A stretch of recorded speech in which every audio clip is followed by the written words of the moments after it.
ان کی ربهم ان کے رب بإیمانہم ان کے ایمان کی برکت سے رہنمائی کرتے کدھر اے الی الجنہ یہاں معذوف لفظ الی الجنہ اللہ ان کی رہنمائی کرتے ہیں کس کی طرف ہے جنت کی طرف کون سی جنت تجری من تحتہم الانہار وہ جنت کہ بہتی ہوں گی من تحتہم ان کے نیچے الانہار نہریں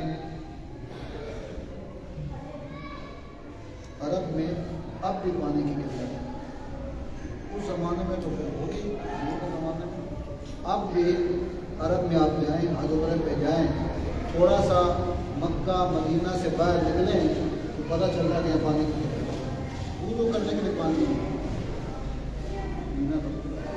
اس لیے قرآن کریم میں جا بجا نہروں کا ذکر کیا کافی مقدار پانی کا ذکر کیا بہت بڑی نعمت ہے رانی بابو پانی جیسے بند ہو جاتا ہے پورا شہر پریشان ہو جاتا ہے پانی کے یہ بہت بڑی نعمت ہے پانی زندگی ہے اس لیے جنت میں اس کے وافر ہونے کا ذکر کیا جا رہا ہے تجری من تحتہم الانہار جن کے نیچے نہریں جاری ہوں گی فی جنات النعیم نعمت والی باغات میں یہ مومن اور عمل کرنے والے نعمت والے باغات جنتوں پر دعواہم فیہا سبحانک اللہم وتحیتہم فیہا سلام کتنا اس خوبصورت رکوع کی خوبصورت ترتیب ہے پورے رکوع بڑی خوبصورت ترتیب ہے پہلے قرآن کی طرف ترتیب دی گئی پھر رسالت کی تصدیق ہے اس کے بعد اللہ کی توحید کا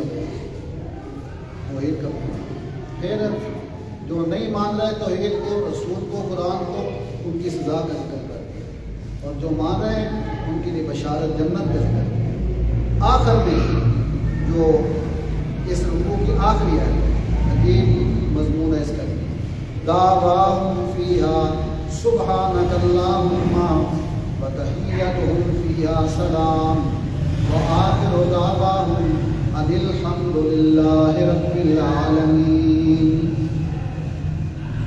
جنتی جب جنت میں جائیں گے ان کی گفتگو کیسی ہوگی بول کیا ہوں گے فرمایا دعوا مانا کلام گفتگو دعواہم اور ان کی گفتگو ان کا کلام فیہا اس جنت میں جو بے اختیار ان کی زبان سے نکلے گا جنت کی نعمتوں کو دیکھ کر سبحانک اللہم جیسے ہم جب کوئی خوبصورت چیز دیکھتے ہیں سبحان اللہ خوبصورت چیز ہے پیاری چیز ہے خوبصورت مسجد دیکھ کے کہتے ہیں سبحان اللہ خدا کی قدرت کو کوئی شاہکار دیکھ کہتے ہیں سبحان اللہ تو جنت والے اہل ایمان جب جنت میں جائیں گے جنت کا نظارہ کریں گے تو بے اختیار ان کی زبان سے نکلے گا سبحانک اللہ